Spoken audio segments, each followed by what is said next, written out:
Et c'est un crack ce mec. Ce youtubeur, il a masqué des meurtres, les mecs, vous vous rendez compte ou quoi? Incroyable. Un jour sombre pour la France. Ce jour-là, notre équipe nationale a perdu face à l'Argentine lors de la finale de la Coupe du Monde de football. Après, il rappelle ça. Le degré de tristesse auquel nous, Français, avons été confrontés était indescriptible. Mais ce n'était pas la seule tragédie de cette journée. Le même jour, à 21h, Nathalie McNeely, une femme enceinte de 15 semaines, âgée de 32 ans, est sauvagement assassinée chez elle. Aucune trace d'effraction n'est relevée, faisant naître une suspicion presque certaine. Elle connaissait son meurtrier. Parmi ses proches se trouvait son compagnon, Stephen McCullough, également connu sous le pseudonyme de VotSaxon07, un youtubeur irlandais suivi par une communauté de plus de 35 000 abonnés. C'est un streamer, je reviens, je vais pisser. Je réfléchis, mec. Pourtant, malgré sa présence en direct sur GTA Vice City lors du moment fatidique, Stephen est rapidement devenu le principal suspect dans Attends, il était en stream, sa raclée, elle est morte? cette affaire macabre. Les regards Macabre. Ah, ok, tout ça, un raclo, sa chambre, elle est macabre. Le raclo, il pue de ouf le matin. accusateurs se sont tournés vers lui, alimentant les doutes et les spéculations les plus sombres.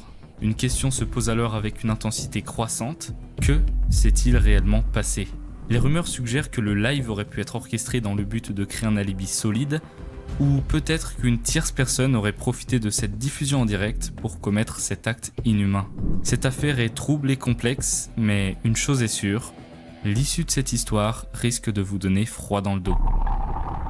Hello YouTube viewers and random Doctor Who fans. Hello YouTube viewers and random Doctor Who fans. Hello YouTube viewers and random Doctor Who fans.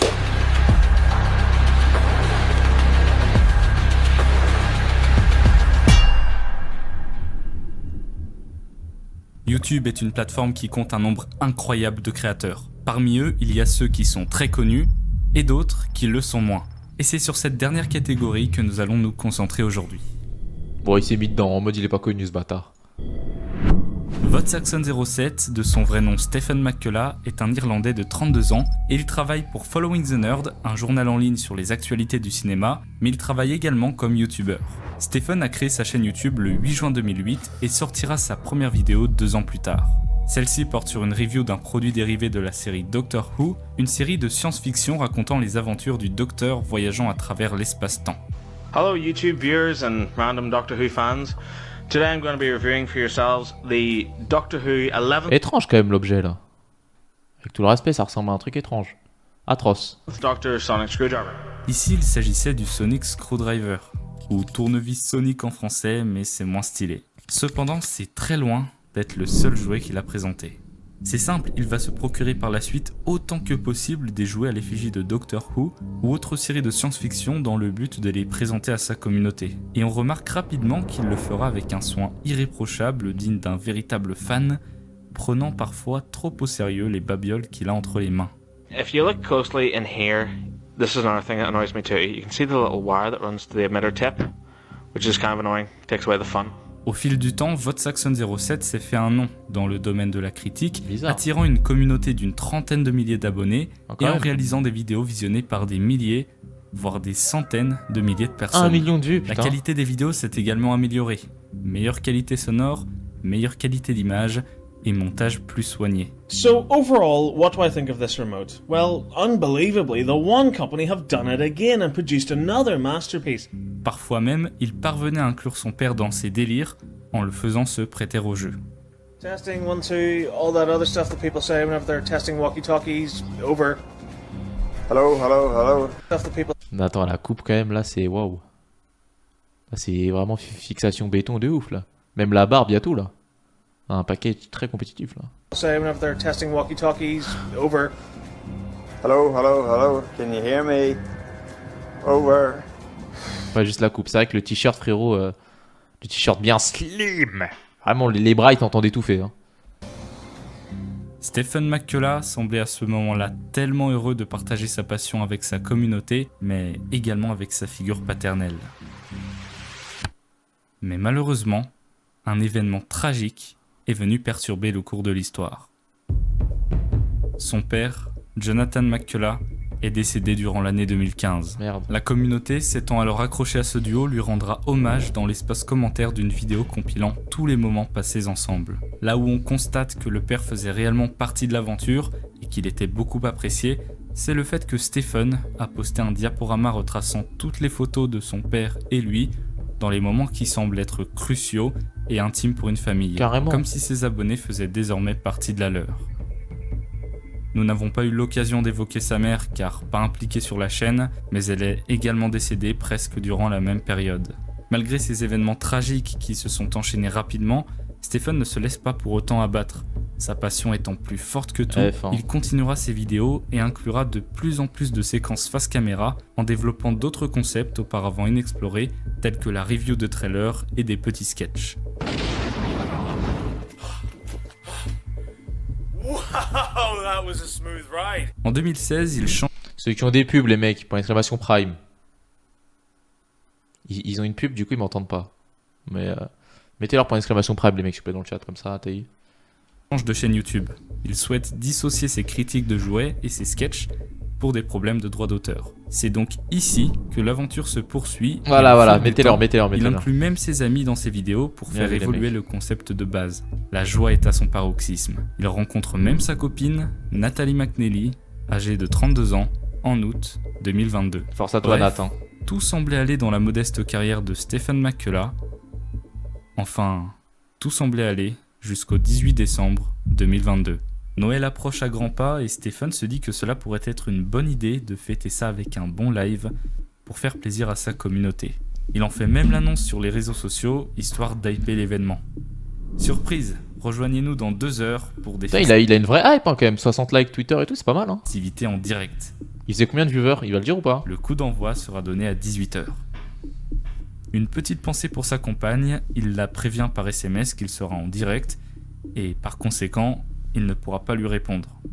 18h. Le live débute. Au programme, soirée nostalgie sur GTA Vice City.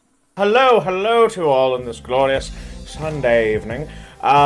Yeah, so I just thought, why not? I'm gonna do a live stream. Grand Theft Auto, Vice City. I was 12 when Grand Theft Auto Vice City came out. I'm 32 now. It all just goes Ouais, il so fait plus, il a 32 ans là. Putain. fast. Like, I remember everyone just being so obsessed with this game. Everyone in school wanted it for Christmas. Les membres de sa communauté participent dans le chat. Stephen raconte à quel point ce jeu représente son enfance et ses abonnés partagent d'ailleurs ce point de vue avec lui. Les heures passent sans avoir eu le temps de dire ouf. Stephen et ses abonnés ont passé un excellent moment et c'est aux alentours de minuit qu'il met fin au live et va se coucher. La nuit passe. T'as raison, Samy. N'hésite pas, j'ai une chaîne Kik si tu veux. Je te l'envoie, comme ça tu sub, Samy, si jamais. J'ai Kik aussi, Samy.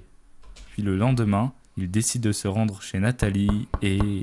32-year-old who was 15 weeks pregnant died a violent death, having been stabbed a number of times, Wesh. which happened in her own home, Max, franchement, tu has m'excites therefore beaucoup. resulted in a double tragedy. We were so proud of her and pretty devastated that she's no longer with us, and I really can't believe we'll never see her beautiful smile.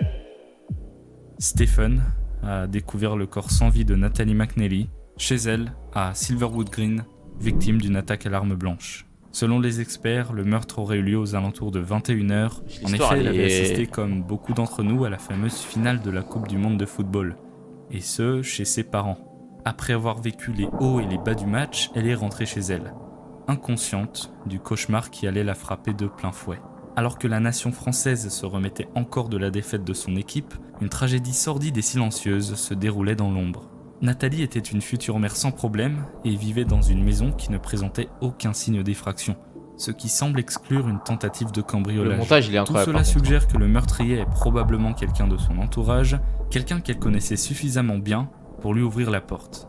Les enquêteurs ont donc rapidement identifié cet individu comme étant possiblement Stephen McCullough. Convoqué, la question essentielle qui est « Que faisiez-vous hier soir au moment du meurtre ?» Et il était en lui est stream. posée. Stephen a répondu alors sans une once d'hésitation qu'il avait organisé et animé un live sur internet débutant à 18h et se terminant aux Imagine c'est un live préenregistré. C'est possible ou pas? Si c'est ça, c'est sordide de ouf. Hein. alentours de minuit. Genre tu fais un live préenregistré. Une vérification confirmera rapidement ses dires, prouvant qu'il était bel et bien à son domicile durant cette période cruciale. Les soupçons se dissipèrent.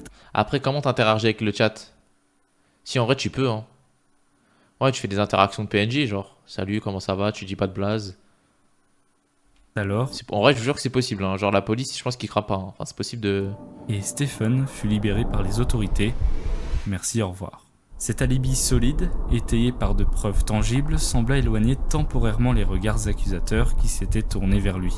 Cependant, malgré cette libération, Je rejette les questions l'ombre de exactement. la suspicion persiste. Les enquêteurs se demandent si Stephen aurait pu orchestrer le meurtre de Nathalie avec une technique machiavélique en utilisant le live comme un moyen de créer un alibi étanche. Voilà, ouais. Ou bien est-il possible que quelqu'un d'autre ait profité de cette diffusion pour commettre l'acte horrible? En parallèle, Déjà, après, il a tué sa femme, déjà. Déjà, il y a un problème sur ça, déjà. les services de police locaux ont analysé plus de 4000 heures de vidéos enregistrées par des caméras de surveillance à proximité du lieu de l'incident. Et de ces vidéos, des indices intéressants ont été relevés. Putain, l'enquête de fou, en vrai. À 20h52, un homme vêtu de noir portant une capuche et un sac à dos se dirige vers la maison de Nathalie située à Silverwood Green. 40 minutes plus tard, à 21h30, nous voyons de nouveau un homme Effrayant. vêtu cette fois-ci de blanc, mais également C'est les porteur vraies d'un images sac en à dos plus. noir, avec une démarche et une corpulence similaires. Bien que je vous l'accorde, la qualité de la vidéo ne permet pas d'en être certain. Peut-être par coïncidence, des voisins de Nathalie ont entendu le cri d'une femme à 21h précisément, entre les deux plages de temps donc. Cela laisse à penser que l'homme qui est passé à 20h52 et qui est revenu à 21h30 pourrait être le tueur de Nathalie McNeely. Cependant, cet homme ne s'est pas seulement présenté à cet endroit. Effectivement, quelques dizaines de minutes plus tôt, il avait été aperçu dans un bus se rendant à Silverwood Green. Et l'élément qui va venir prouver qu'il s'agit bien du coupable, c'est des gants en latex jaune observés en dessous de gants noirs qu'il portait. Et si cet élément est aussi déterminant, c'est parce que des traces de ce fameux gant ont été retrouvées par les experts sur les lieux du crime. Cet homme, qui a apparemment une démarche similaire et une corpulence comparable à celle de Stephen selon la police, sera bientôt de nouveau impliqué dans cette affaire. Bien qu'il était en direct, les enquêteurs n'ont pas examiné de manière approfondie le fameux live. Et c'est en le revisionnant avec attention qu'ils se sont rendus compte que plusieurs détails clochaient. Trouble is, it's in a very limited capacity. So you may see that the quality of this whole stream that we've got going on here is a little bit crap. Stephen Au nom, c'est préenregistré, c'est sûr. C'est sûr, c'est ça. semble avoir des difficultés à communiquer avec sa communauté, Oui, c'est ça. car son ordinateur a tendance à planter et risque de s'éteindre à tout moment s'il ouvre une simple page Google pour y afficher son chat. Il mentionne également qu'il pourrait lire les commentaires sur son téléphone, mais qu'il est malheureusement accro à TikTok et que cela finirait par le distraire. It means I can't check the live chat, which is a real shame. So, by all means, talk amongst yourselves. I could use my phone to dip in every now and again and check it. If I go on my phone for too long, I'll end up just scrolling through TikTok. C'est quoi ces excuses de merde, par contre? And the amount of time that I've lost scrolling through. Mais vous vous rendez compte, par contre, c'est incroyable hein, qu'il ait enregistré ça avant d'aller tuer sa femme. Hein. Genre le niveau de folie qu'il faut pour faire un fake stream, je sais pas, il dure combien de temps? Je trouve que c'est un stream de 4 heures, genre. Il fait genre qu'il est en stream pendant 4 heures. TikTok. C'est vraiment, c'est effrayant. So yeah, phones away. Can't look at the live chat. Bien que certains streamers ne consultent pas toujours le chat, le fait que Stephen trouve constamment de nouvelles excuses, qui plus est peu convaincantes, suggère qu'il pourrait cacher quelque chose. Quelque chose comme du bluff, quelque chose comme faire semblant d'être en live dans le but d'être à un autre endroit. Et oui, difficile d'être à deux endroits en même temps, n'est-ce pas? Les seules preuves tangibles d'une diffusion directe reposent sur des interactions qui ancrent les actions du streamer dans le moment présent, comme par exemple une réaction en temps réel à une émission elle-même diffusée en direct, ou bien une communication avec son chat. Mais finalement, dans ce live durant plus de 6 heures, 6 heures! aucun élément ne prouve avec certitude qu'il s'agissait réellement d'une diffusion en direct. Il joue à un jeu hors ligne, réagit à ce qu'il se passe dans ce même jeu, et puis c'est tout. En réalisant cela, la PSNI, qui est la police irlandaise, convoque de nouveau Stephen et lui demande des explications plus approfondies. Mais n'apportant pas d'arguments convaincants, la police perquisitionne son domicile, saisit son PC et découvre à l'intérieur un fichier MP4 ayant une durée exacte de 6 heures, 4 minutes C'est et un 36 malade secondes. mental, ce fils de pute. Vous l'aurez hein. compris, il s'agit du live diffusé le 18 décembre 2022. Alors il pourrait très bien s'agir de la rediffusion qu'il a téléchargée par la suite, mais un simple clic droit, propriété, suffira à démentir l'hypothèse. 13 décembre 2022. Voici la véritable date à laquelle a été créée cette vidéo. Après avoir été contraint d'admettre la vérité, il finit par avouer que le live avait été préenregistré. Mais pour quelle raison? En réalité, il n'y en avait pas vraiment. Selon lui, il était resté chez lui toute la nuit à boire. L'explication est plutôt vague, de plus il avait prévenu sa petite amie qu'il était en live ce soir-là, donc pourquoi avoir voulu s'enfoncer à ce point dans son mensonge? Mais ce n'est pas tout. En continuant l'analyse de la vidéo préenregistrée, Ça glace le sang. les enquêteurs sont tombés sur de nombreux éléments déroutants. Avant de plonger dans les détails captivants qui vous attendent, si vous êtes avide d'histoires mystérieuses et que vous souhaitez soutenir cette chaîne, n'hésitez pas à vous abonner. Oui, c'est bon. En rejoignant la communauté, vous serez mis au courant de la sortie C'est bon, des je suis déjà abonné, conférences je suis déjà et abonné. connaître à l'avance les futures vidéos. Vous pouvez, autour de 21h, au moment où Nathalie est assassinée, voici ce qu'il se passe sur le stream. I need to kill this. I need to tie. Le stream. Pourquoi, I quoi need to kill. Au moment où Nathalie est assassinée. Pour en revenir aux éléments, par exemple aux alentours de 21h, au moment où Nathalie est assassinée, voici ce qu'il se passe sur le stream. I need to kill this. I need to take her down. Hasard? Oui, probablement, mais c'est loin, très loin d'être la seule chose étrange. Par exemple, 12 minutes plus tard, il fera allusion à Nathalie avec un jeu de mots plutôt glauque. Uh-huh, yeah, that's physics. That's what would happen in the real world. Absolutely. Oh là là, le malade. Vous avez compris? Absolutely. Wesh. Pas encore convaincu? Très bien.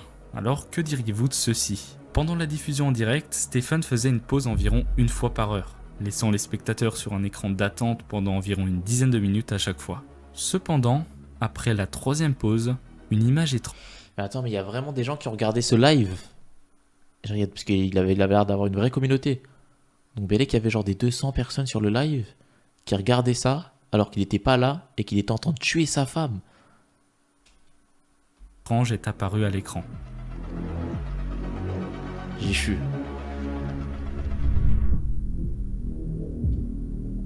Et pourquoi il laisse des indices? Mais c'est vraiment... c'est une série Netflix ou quoi? Pourquoi c'est vraiment un malade mental en fait. Il laisse des indices genre dans son live. Pas le temps de mourir. Mais si on enlève le no, ça donne l'heure de la mort. Quelques secondes plus tard, il revient en voulait se faire prétextant cramer, qu'il en fait. s'agissait d'une erreur de manipulation. Je reconnais que ça peut ressembler à une théorie des Illuminati, mais admettez que la coïncidence est tout de même troublante. Encore une fois, il s'agit là d'une coïncidence perturbante et des exemples comme ça, je pourrais vous en citer encore des dizaines, notamment des moments où il se confesse sur sa santé mentale. Off. You don't know me. You don't know what I've suffered. I was being too soppy and romantic. I've turned into such a lightweight.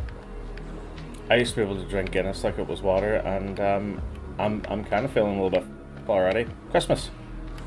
It's a time for the excesses of life. Ah ouais, c'est un malade. Il est effrayant vraiment. I did hit you, and I liked it. Bien que chacun de ces éléments pris individuellement ne soit pas suffisant pour incriminer McCullough, leur accumulation est déroutante et justifie que la police poursuive. Non mais ses déjà, le fait qu'il fasse semblant d'être en live, pour moi c'est déjà une preuve. Enfin, je sais pas si vous êtes d'accord. Mais pour moi c'est déjà une preuve de... investigations. S'il est véritablement coupable, le sentiment que l'on peut avoir en voyant ces indices disséminés Bah, vraiment, tu fais pas semblant d'être en live si c'est pas pour faire une dinguerie. est un mélange de confiance et de provocation envers les forces de l'ordre, puisqu'il savait que la vidéo allait être analysée. Et s'il est véritablement coupable, c'est effrayant de se dire qu'il a monté un live de toutes pièces, jouant un rôle pendant plus de 6 heures. Depuis un certain temps déjà, Stephen McCullough est devenu le principal suspect de cette affaire. En plus des nombreuses coïncidences déjà énumérées, plusieurs autres éléments sont venus s'ajouter à la liste, confirmant très probablement qu'il est le tueur. Pour se rendre à Silverwood Green, l'homme a emprunté un bus, mais pour rentrer, il a cette fois-ci pris un taxi. Pas de caméra de surveillance à l'intérieur, mais les enquêteurs, en récupérant les données GPS, ont remarqué que le chauffeur a ramené l'homme proche de son domicile à Lisburn. Et en interrogeant ce même chauffeur, celui-ci a affirmé que selon lui, l'homme qui était monté dans sa voiture était bel et bien Stephen. Le jour de Noël, Stephen était encore peu soupçonné, et donc tout naturellement, la famille de Nathalie lui a permis de voir le corps de sa compagne avant son enterrement. À la fin de cette petite réunion de famille, Stephen a malencontreusement oublié son téléphone portable dans leur maison, et y est retourné 40 minutes plus tard pour le récupérer.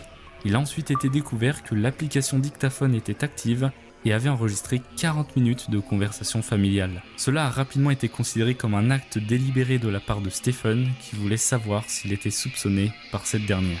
Encore un fait étrange, le soir du meurtre, son téléphone portable a été mis en mode avion à 17h57 et a été mystérieusement réactivé à 23h16, comme s'il voulait ne pas être tracé durant son périple.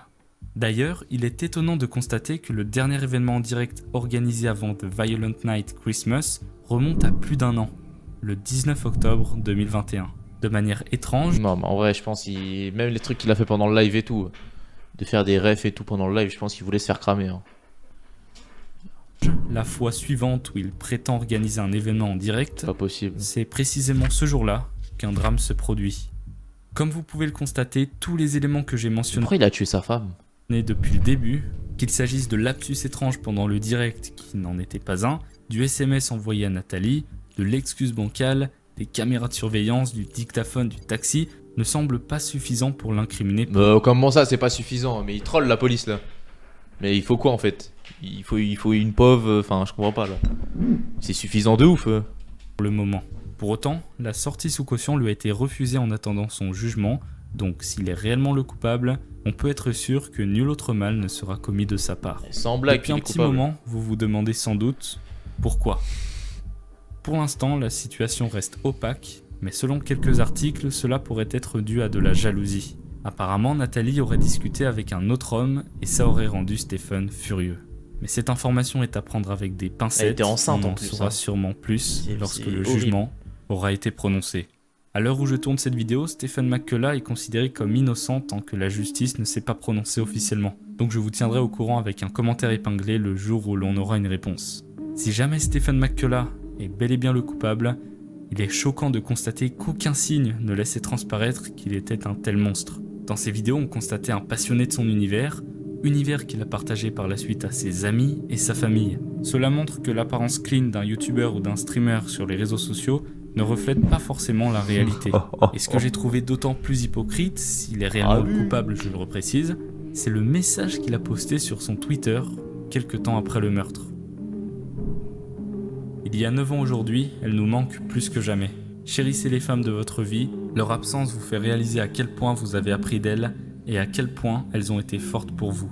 Les mères sont importantes, assurez-vous qu'elles le sachent avant qu'il ne soit trop tard. Repose en paix. Hypocrite car je vous le rappelle, Nathalie s'apprêtait elle aussi à devenir mère. C'est horrible. Quoi qu'il en soit, énorme soutien à la famille de Nathalie dans cette épreuve, d'autant plus